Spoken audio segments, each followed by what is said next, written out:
D'abord, c'est la connaissance digitale. C'est-à-dire que sans compétence digitale, sans cette capacité de prendre de l'information, de la chercher, de la traiter, on n'a plus de légitimité.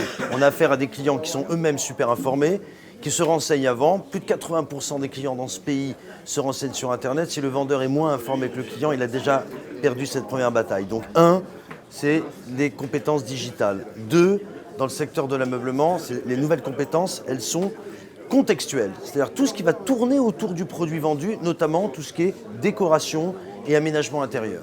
Aujourd'hui, un vendeur, s'il est là pour présenter un produit, il n'a plus de valeur ajoutée, ça doit être un conseil en décoration. Ça ne veut pas dire que c'est un vendeur de décoration, mais il devrait être capable de conseiller le client et de l'accompagner dans un projet davantage global.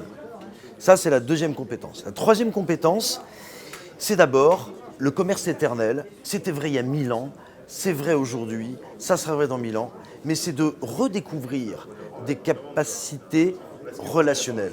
C'est-à-dire cette capacité à savoir accueillir avec bienveillance, cette capacité à s'intéresser intimement aux gens et à poser plein de questions, cette capacité à raconter des histoires et à donner envie et à faire rêver.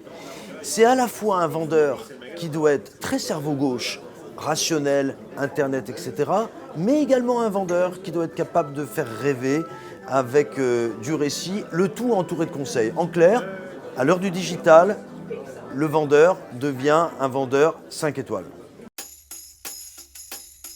Ce que je conseillerais d'abord aux entreprises qui réfléchissent à la formation de leurs collaborateurs, c'est de s'impliquer sur le sujet. C'est-à-dire qu'il ne s'agit pas simplement de dire voilà un cahier des charges, il faut former mes vendeurs, puis je trouve un bon organisme de formation et un bon formateur. Bon, c'est bien, mais ça ne suffit plus. Ça suppose d'abord en amont, et avant même de lancer un cahier des charges formation, de s'intéresser concrètement à ce que j'appelle les Anglais les job description, c'est-à-dire à bien identifier quelles seront les contributions du vendeur et d'être capable de bien isoler quelles sont ces différentes contributions pour bien les piloter derrière.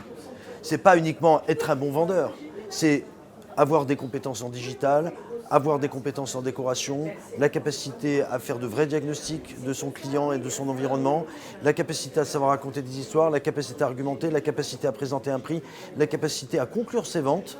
Bref, de bien modéliser d'abord qu'est-ce qu'on attend d'un vendeur avant de réfléchir à une action de formation. Ça, c'est la première mission.